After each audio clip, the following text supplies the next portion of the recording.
noche nos visita el ministro de Economía, Luis Arce Catacora. Luis Alberto Arce Catacora nació en la ciudad de La Paz el 28 de septiembre de 1963. Licenciado en Economía por la Universidad Mayor de San Andrés. Máster en Ciencias Económicas de la Universidad de Warwick. Cuenta con un doctorado honoris causa de la Universidad de los Andes y de la Universidad Franz Tamayo. Desde 1987 trabajó en el Banco Central de Bolivia, donde realizó su carrera profesional. Lideró el programa de desarrollo de financiación externa del presidente electo Evo Morales. En 2006 fue nombrado ministro de Hacienda en el primer gobierno de Morales. En 2009 asumió el Ministerio de Economía y Finanzas Públicas del Estado Plurinacional de Bolivia. También ha dado numerosas conferencias en universidades de Europa, América del Norte y América Latina, incluidas la Universidad de Columbia en Nueva York, la Universidad de Georgetown, la Universidad Americana, la Universidad de Pittsburgh, la Universidad de Harvard, la Universidad de Chicago, la Universidad de Buenos Aires. En 2011 la revista América Economía le situó en el 10º lugar entre los ministros de Economía de la región. 2012 ascendió al puesto número 8 y el 2013 se mantuvo entre los 8 mejores ministros de Economía de la región, de un total de 18. Entre sus publicaciones de análisis están Incertidumbre y dolarización en Bolivia, ¿es adecuado el mecanismo del bolsín? Breve evaluación del régimen cambiario boliviano. Contribución al debate sobre la dolarización, la demanda por dinero en Bolivia, liberación financiera y concentración en el sistema bancario. Su libro, El modelo económico social comunitario productivo boliviano. ¿Cómo está, ministro? Bienvenido. Miriam, muy buenas noches a los televidentes, encantado de estar en tu programa, muchas gracias. Quiero contarle de que cuando hemos comenzado con este Bolivia Decide, habíamos diseñado una lista de 10 temas que merecerían ser atendidos o que podrían ser de preocupación en el país. Le hemos pasado una listita, estamos viendo ahí la lista: economía, narcotráfico, educación, justicia, relaciones exteriores, corrupción, seguridad, trabajo, violencia y salud. De esta lista de 10 le voy a pedir que escoja para cuando finalicemos nuestra entrevista 3 temas que usted considera que podrían merecer mayor atención. Muchas gracias. Pero antes, por favor, nos gustaría conocer su impresión con relación a este clima electoral que estamos viviendo en Bolivia. Bueno, en realidad este clima electoral, como ninguna de las elecciones, se anticipó desde el año pasado. Desde el año pasado, que yo no estaba, como usted conoce, Miriam, en el ministerio, ya veía en los medios de comunicación, veía en la gente de la oposición que ya era una campaña anticipada, ¿no? Así que empezó muy antes. Y esperamos que este debate sea pues lo más con la más altura posible, porque los programas que hemos podido ver no hay muchas novedades, no hay muchas cosas. ¿Ya los ha revisado todos? Sí, los hemos visto, especialmente la parte económica, que es lo que nos interesa. Hemos estado mirando los programas económicos. Hay preocupaciones porque hay algunos partidos que están planteando en realidad retornar al neoliberalismo muy claramente, otros de manera muy disimulada, pero básicamente es eso, y eso me ha traído a la mente lo que ha ocurrido en la Argentina, lo que ha ocurrido en Brasil, ¿no? Y eso yo creo que es un tema que la población, por supuesto, tiene que tomar en cuenta. Ahora, usted sabe que hemos sacado una encuesta, nuestra primera encuesta nacional, pasado lunes, de intención de voto. Queremos mostrársela, por favor, para que usted también nos dé una impresión con relación a esto. Ya me ha hablado de que ha revisado los cuadros, o diré, los programas de gobierno. A continuación, veamos, por favor. Ahí estamos viendo el Movimiento al Socialismo con el 39.1%, el Comunidad Ciudadana con el 22%, tiene Bolivia Díjonos con el 9.5%, el MTS con el 2.5%, UCS con el 1.2%, el PDC con el 0.8%, el MNR con el 0.4%, PAMBOL con el 0.3% y el Frente para la Victoria ya sin porcentaje alguno. ¿Qué le dice esto? Bueno, yo creo que este es un reflejo de la sensación de las personas. La gente, no solamente en nuestro país, en todos los países, lo primero que perciben es el tema económico. No es ni el tema político. Mucha gente no conoce qué es el socialismo, qué es el centroizquierdismo, el derechismo, el fascismo, en fin. Lo que la gente valora en un gobierno es la propuesta económica, ¿no? Es lo más importante. Y por lo tanto, creemos, y objetivamente, no solamente lo decimos nosotros, sino organismos internacionales como el propio Fondo Monetario, el Banco Mundial, la CEPAL, organismos internacionales, han sido muy claros en que este es el periodo donde Bolivia se está destacando en resultados económicos. Estamos liderizando por 5 años consecutivos el crecimiento económico de la región, desde el 2014, 15, 16, 17 y 18, liderizando. Adicionalmente, si a eso sumamos el año 2009, que también Bolivia tuvo el mayor crecimiento económico, y esa fue la primera vez que Bolivia tuvo ese mayor crecimiento económico. Entonces son 6 años de los 13 del gobierno del presidente Evo que Bolivia lideriza el crecimiento económico en la región. ¿Cuándo habíamos liderizado el crecimiento económico en la región? Ese día siempre éramos los últimos, ¿no? Y copiábamos modelos, copiábamos medidas, no había creatividad, no había innovación, no había resultados, que es lo que la gente percibe en su bolsillo, percibe en el día a día, cómo mejora su economía. Y lo hemos visto en esos datos, ¿no? Ese 39,1% indica que hay confianza en el manejo económico que se está dando en el país. Así es, yo creo que ese es uno de los principales factores, porque la gente se mueve básicamente por eso, le interesa tener un empleo, un trabajo, ingresos para la familia, para garantizar y que poco a poco esos ingresos vayan mejorando, por lo que eso se traduce en una mejora en la calidad de vida. Hay algunos indicadores quizás que la población no conoce, pero que están detrás de todo esto.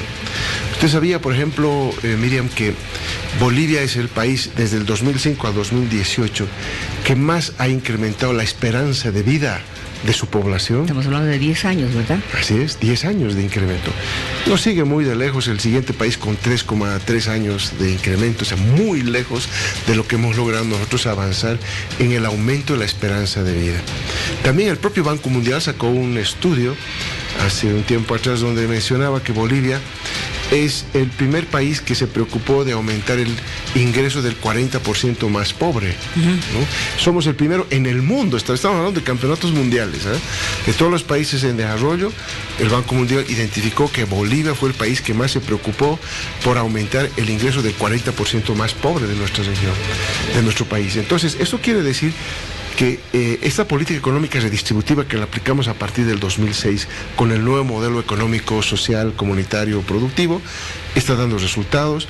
La gente está mejorando su calidad de vida y eso se traduce en que hay una intención de voto mayoritaria para el presidente Evo, porque la gente quiere continuar con la mejora en la calidad de vida, en la mejora en estos indicadores económicos y sociales, porque eso es lo que al final determina un voto.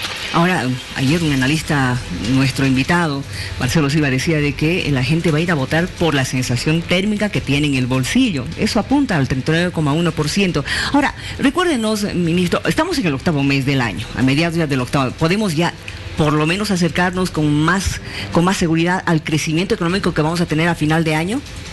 Bueno, las cifras son muy positivas y muy buenas para la economía nacional, como lo mencioné en una entrevista periodística que me hicieron también. Todos los sectores, con la excepción de los hidrocarburos, que sabemos lo que está pasando con Argentina, con Brasil, que están en crisis, que disminuyeron su demanda y por lo tanto no estamos produciendo porque no nos demandan el gas para producirlo. Es el único sector que tiene problemas, pero el resto de la economía anda bien. La manufactura, especialmente la agricultura, es un sector que nos está mostrando un dinamismo muy interesante esta gestión 2019. Está también el sector de la manufactura, que es otro sector muy dinámico, y esto es muy importante. Usted sabía que, por ejemplo, el sector más importante de la economía boliviana no son ni los hidrocarburos ni la minería. Es la manufactura, que participa con 18% del Producto Interno Bruto. Ese es el sector más importante. Y es un sector que mostró dinamismo. Lo mismo vemos en el sector de servicios financieros, que es otro sector que se está destacando también, ¿no? Y ahí detrás tenemos construcción, servicios básicos. ¿Cómo está la construcción? Construcción está bien, ¿no? Creciendo por el orden en nuestros cálculos, porque no tenemos todavía la cifra. Es decir, no ha parado como algunas personas indicaron a principio de año. No se ha desacelerado para nada. La construcción sigue adelante. Lo que sí en las ciudades hemos observado una disminución, una desaceleración en las ventas de los departamentos y de las casas que se hacen, no porque la gente no quiera comprar, le cuento, sino porque de pronto la alcaldía, los procesos de saneamiento de los papeles en la alcaldía y posteriormente el saneamiento de los papeles en derechos reales está complicando y está alargando lo que normalmente debería ser una cosa muy rápida, como sucedía en el pasado. Se ha burocratizado la alcaldía, ¿no?, de las diferentes ciudades, incluida La Paz, por supuesto, pero también se ha burocratizado más todavía el tema de derechos reales. Me imagino por todo lo que se observó también de los conflictos que usted recordará, que de pronto uno no sabía si la casa estaba a su nombre o había sido transferida a otro. Recordará usted el escándalo que hubo en derechos reales. Entonces, yo creo que han tomado medidas que han burocratizado más, tal vez para darle mayor seguridad, pero que están haciendo que de pronto ese edificio que se termina de construir tarde en salir a la venta, y que, porque el que compra un departamento, por ejemplo, quiere tener pues todos los papeles saneados, no va a comprar uno, porque además muchos de esos papeles van a parar a los bancos como hipoteca. Todos los bancos no le van a aceptar a usted que no tenga un papel saneado. Entonces eso ha dificultado un poco y ha dado una sensación térmica como que la construcción se estaba ralentizando, pero no fue así. Ahora, ¿cuál es el departamento que ha tenido mayor apoyo con esto de la construcción? Santa Cruz. Santa Cruz. Santa Cruz definitivamente es un sector donde se ha dinamizado. Usted ve, es impresionante los edificios que cada día empieza uno a ver en la ciudad de Santa Cruz, ¿no? El Urubó se ha convertido también en una plaza donde mucha gente ha comprado sus terrenos, sus lotes y está construyendo. Hay condominios que están ofertándose de viviendas. Aquí, por supuesto, en La Paz nos parece pues algo impresionante, porque uno puede comprarse una casa en 70,000, en 80,000 dólares, ¿no? Entonces, imagínese usted, una casa en 80,000 dólares aquí no se compra ni un departamento acá, ¿no?, con los precios que están ahora. Pero bien, vean ustedes que es un tema que claramente identifica que Santa Cruz es el mayor beneficiado de este auge en la construcción en el país. Ahora quiero que me explique algo para que la gente vaya entendiendo. ¿Qué es esto del déficit fiscal? ¿Cómo estamos con el déficit fiscal? Bueno, el déficit fiscal, la diferencia entre los ingresos y gastos totales que tiene el sector público. Pero aquí yo creo que he escuchado esas versiones, sí, que estamos con mucho déficit, Bien, el déficit per se no es malo. El déficit hay que ver cómo se está generando. Por ejemplo, le voy a dar el caso argentino, el caso brasilero, para que usted se dé cuenta, y el caso boliviano, para que nos demos cuenta de lo que se pasa. Nosotros en economía tenemos unos ingresos que se llaman los ingresos corrientes, los gastos corrientes, que son los ingresos, en el primero, que son los impuestos, los ingresos aduaneros, en fin, todo lo que cobra el Estado para generar ingresos, que tiene que cubrir todo lo que son los gastos corrientes, vale decir, el pago de sueldos y salarios, la compra de bienes y servicios, ¿no?, compra de papel, en fin, todo lo que se requiere para que el Estado funcione. En países como Argentina y Brasil, los ingresos corrientes son menores a los egresos corrientes. Por lo tanto, hay un déficit corriente que luego se traduce en un déficit fiscal. En el caso boliviano, los ingresos corrientes superan los egresos corrientes. Pero evidentemente, cuando uno ve las cifras totales, hay un déficit. ¿Y de dónde entonces, se pregunta uno, viene este déficit? Si estamos generando más ingresos de lo que gastamos. Todo ese excedente de ingresos que generamos, que sobrepasan los egresos corrientes que tenemos, el Estado boliviano lo invierte. Eso se llama inversión pública. Entonces, lo que está pasando es que el déficit que tiene Bolivia, a diferencia en los ejemplos que ponía de Brasil y la Argentina, que el déficit proviene de que los gastos corrientes superan a su ingreso corriente en la Argentina y en Brasil, en Bolivia se genera el déficit porque tenemos mayor inversión pública. ¿Estamos invirtiendo más que el año pasado o menos que el año pasado? Más que el año pasado.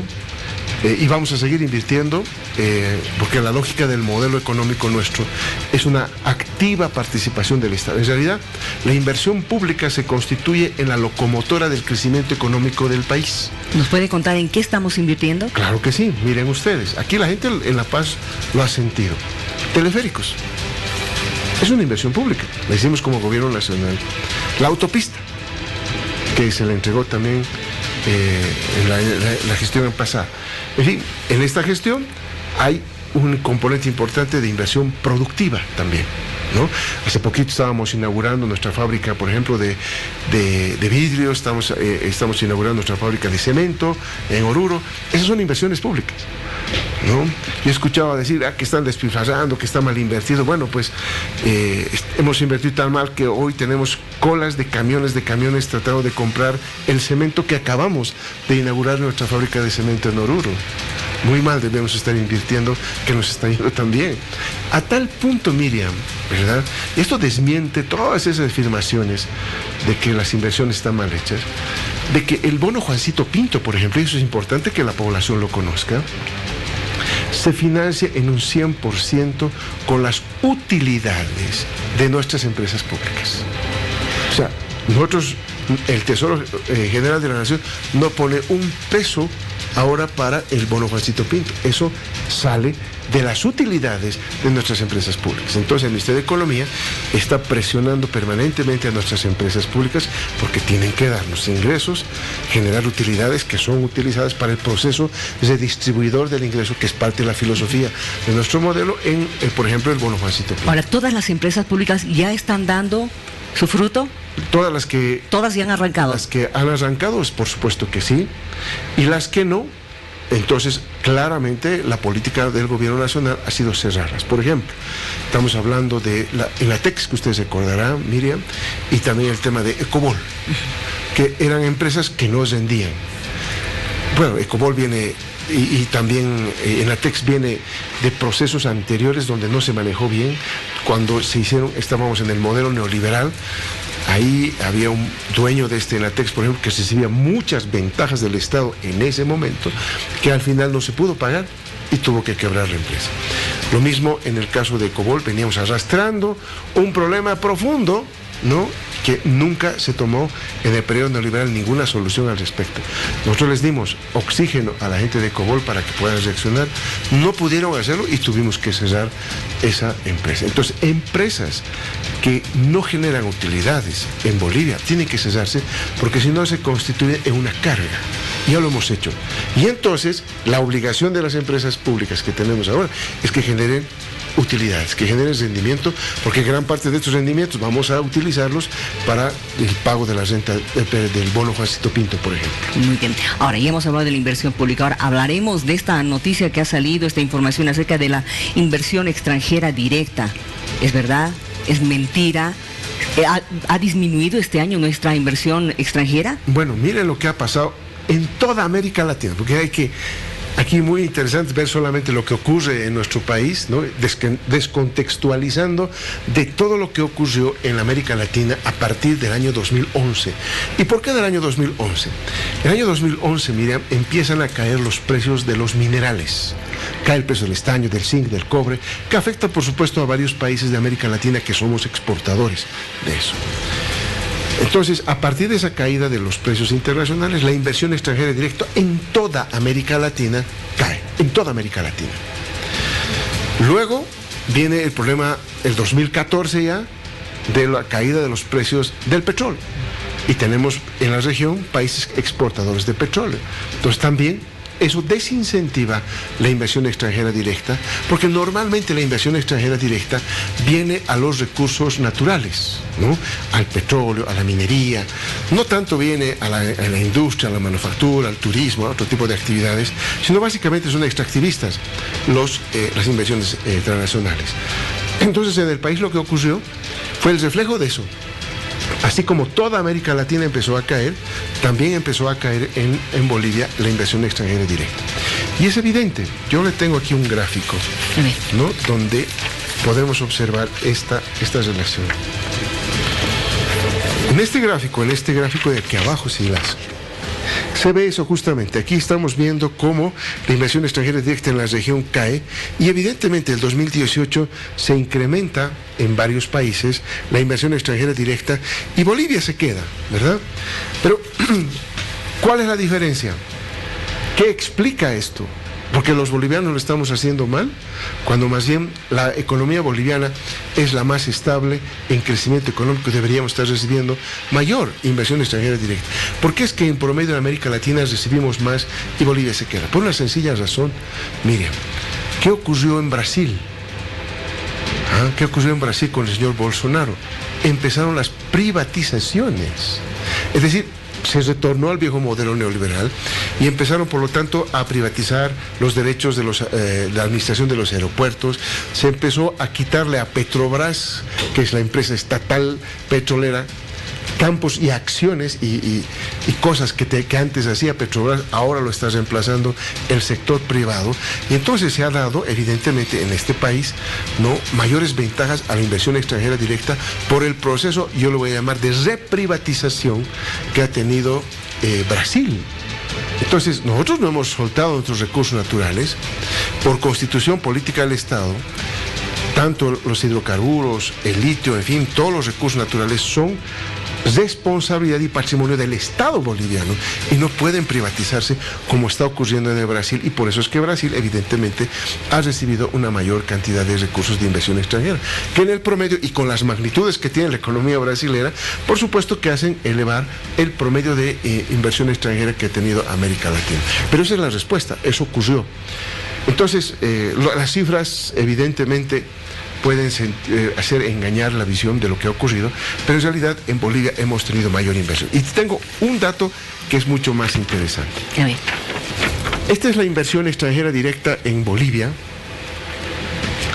En el periodo neoliberal, aquí tenemos estas barras blancas, y en el periodo de nuestro gobierno estas. Claramente, miren, privatizando. En Bolivia, en el mejor de los años, el año 98-99, hemos recibido $1.024 millones de inversión extranjera directa. Privatizando YPFB, Entel, todas las empresas públicas.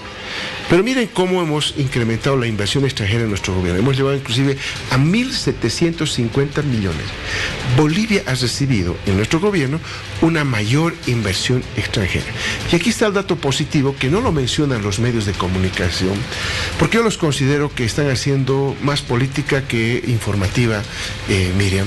Porque este datito que lo pongo acá, ¿qué dice? Que es la comparación del primer trimestre del 2018 y la comparación del primer trimestre del año 2019, datos de la CEPAL, los mismos datos que decían que la inversión extranjera se está cayendo. Sí. Dice que el año 2018, el primer trimestre, nosotros tuvimos en realidad una salida de $16 millones en lugar de una entrada, menos 16 millones en ese primer trimestre. En este primer trimestre en Bolivia han llegado ya $53 millones de capital extranjero. O sea, 3 veces más. Entonces, queda claro que Bolivia va a empezar a recuperar, ¿no?, esos niveles de inversión extranjera directa que evidentemente han caído del 17 al 18, de 712 millones a 316 millones, como dice la información periodística, pero son verdades a medias que resultan ser mentiras enteras. Lo que hay que ver es la tendencia de este trimestre, de este año, donde se está revirtiendo la inversión extranjera directa, como puede verse con datos de la propia CEPAL, ¿no? Y como ustedes pueden ver, entonces quiere decir que evidentemente, paulatinamente la economía boliviana va a empezar a recuperar, como toda la economía latinoamericana, luego del bajón que hemos visto, que mostraba en el gráfico, de toda América Latina en la caída de la inversión extranjera directa. Eso quiere decir que no tenemos que preocuparnos. No, para nada. Vamos a llegar bien al año 2020. Y además, aquí viene el otro elemento. Nosotros desde el 2006 cambiamos el motor del crecimiento económico. Para los economistas neoliberales, que son los que hacen esta información, que hacen con esta información su discurso, para ellos era importante la inversión extranjera directa porque era el motor del crecimiento económico. Así nos lo decían. Por eso se generó una serie de beneficios a la inversión extranjera directa, como descuartizar nuestros yacimientos petrolíferos fiscales bolivianos, descuartizar nuestro Entel, nuestras empresas estatales de todo lado se descuartizaron para atraer mayor inversión extranjera. Ese era el motor que nos decían que iba a funcionar en Bolivia. Pero nuestro motor, en nuestro modelo, como te decía minutos atrás, es la inversión pública. que esa no ha bajado, que esa continúa como un ritmo, dijeron también algunas publicaciones. Y por lo tanto el crecimiento en Bolivia está garantizado no por la inversión extranjera directa, sino por el nuevo motor que hemos puesto en vigencia desde el 2006, que nos ha dado de resultado estar 6 años en primer crecimiento de la economía, que es la inversión pública. Bueno, tenemos estabilidad de precios, tenemos estabilidad económica. Así es, no se va a mover el modelo en cuanto a la... Bueno, si el presidente Evo es elegido, por supuesto que no se va a mover el modelo económico. Y si no, ahí está, el pueblo va a decidir si quiere un cambio de modelo económico, y los ejemplos son claros de Argentina y Brasil, para solamente señalar 2. Perfecto. A ver, a propósito de nuestro ranking de 10 temas o preocupaciones que hemos estado dándoles a nuestros invitados, también se lo hemos dado al ministro. El ministro ha escogido de estos 10 temas que usted está viendo: economía, narcotráfico, educación, justicia, relaciones exteriores, corrupción, seguridad, trabajo, violencia, salud. Ha escogido 3. En primer lugar, trabajo. En segundo lugar, violencia familiar. Y en tercer lugar, justicia. Ministro, le pido por favor que me explique por qué considera que trabajo, específicamente trabajo, es un tema de necesidad urgente. Bueno, lo que está ocurriendo en nuestro país en este momento es que estamos pasando por el bono demográfico. ¿Qué es el bono demográfico? Es un momento en la historia de un país donde la mayor parte de la población es joven. Somos un país que tiene un elevado componente de jóvenes en la estructura etaria de nuestra población. Y los jóvenes demandan trabajo. Entonces, ya por eso es que el gobierno nacional ha impulsado el programa Mi Primer Empleo, por ejemplo, ¿no?, para tratar de paliar este efecto de que hay cada vez más jóvenes que quieren entrar al mercado de trabajo, a buscar trabajo, y hay que generar las condiciones para que así lo hagan. Y por eso es que las inversiones públicas ahora se están dirigiendo a conformar empresas productivas que puedan absorber esta mano de obra boliviana para aprovechar, ¿no? Un país se beneficia, por eso se llama bono demográfico, no es que nos dan plata, ¿no?, sino que el país cuenta con una cantidad interesante de fuerza laboral que hay que saberla utilizar y aprovechar para acelerar el crecimiento económico de un país. Entonces, en nuestra perspectiva, en esa composición etaria que tiene la sociedad ahora, es importante generar más fuentes de trabajo, y en eso está el programa que nosotros estamos apuntando, justamente a resolver el problema del empleo. Hoy tenemos, felizmente, Miriam, la tasa más baja de desempleo de toda la región. Estoy hablando de Sudamérica. Pero todavía hay, la bajamos de 8% a 4% para redondear, todavía hay ese 4% de desempleo que tenemos que resolver. Y la meta hacia el año 2025 en nuestro programa de gobierno es que esa tasa de desempleo sea el mínimo, que se acerque a cero. No creo que podamos llegar a cero, pero tiene que acercarse lo más posible a cero, y generando fuentes de trabajo para especialmente los jóvenes, que es un sector de la sociedad que es el sector grueso de la sociedad, más bien, que necesita ser atendido en materia de empleo. Por eso es que yo creo que la percepción de la sociedad es que todo el mundo quiere tener un trabajo, y un trabajo seguro, y un trabajo estable, y en eso vamos a trabajar estos años para garantizar eso. Por eso creo que es, para mí, uno de los primeros temas más importantes, a pesar, nuevamente repito, de que tenemos la tasa de desempleo más baja de la región. Hemos logrado con todas las medidas bajar el desempleo, pero no es suficiente, y eso estamos muy conscientes. Bueno, tienen dos grandes retos, ¿no? Bajar esta tasa de desempleo que es baja, y también la tasa de la pobreza extrema. Así es. Que es otro gran reto para ustedes. El presidente ya nos ha dado una meta que tiene que ser menos del 5%, y creo que lo podemos lograr. Esperemos que sí, ministro. Ahora sí, le voy a repetir la pregunta. Por favor, señor director, la pregunta que estamos formulando esta semana: ¿cree usted que Evo Morales debería aceptar el debate con Carlos Mesa, ya que estamos hablando de este clima electoral? ¿Qué considera usted? Bueno, lo que ocurre en los debates políticos en elecciones es que normalmente el que está abajo trata de debatir con el que está arriba para poder, en la discusión o en el debate, tratar de sacar algunos votitos más, ¿no? Eso es lo que ocurre normalmente en todas las elecciones. Por eso es que el señor Mesa no quiere debatir con el señor Ortiz, pero quiere debatir con el presidente Evo. Yo considero que el presidente no debería debatir con Carlos Mesa, por una sencilla razón que la he escuchado también de la población. Yo recuerdo el año 2005, cuando estábamos en campaña, ¿no? El año 2005, cuando se estaba postulando el entonces candidato a la presidencia, también quisieron debatir con el presidente Evo, y el presidente Evo en ese momento les dijo: no podemos debatir con neoliberales, no podemos debatir con gente que ha vendido los recursos naturales, y este debate con Carlos Mesa sería exactamente el mismo tema. Así que por consecuencia de la posición que hemos adoptado desde el 2005 de no debatir con los neoliberales que han hecho tanto daño a la economía boliviana, generando pobreza, desempleo, falta de ingresos, marginación, exclusión de sectores sociales como indígenas, etcétera, venta de nuestros recursos naturales y de nuestras empresas públicas. Yo creo que consecuentemente con lo que decíamos el 2005 no debería haber ese debate. Gracias por la respuesta, por la sinceridad y por haber venido para explicarnos y para que también la población se quede tranquila. Constantemente salen publicaciones que a la gente le hacen dudar. Pero estamos viviendo lo que decía Marcelo Silva, ¿no? O sea, en la sensación térmica del bolsillo del boliviano es donde se ve lo que está pasando actualmente. Pues es. Gracias por venir. Un placer, muchas gracias, mire usted.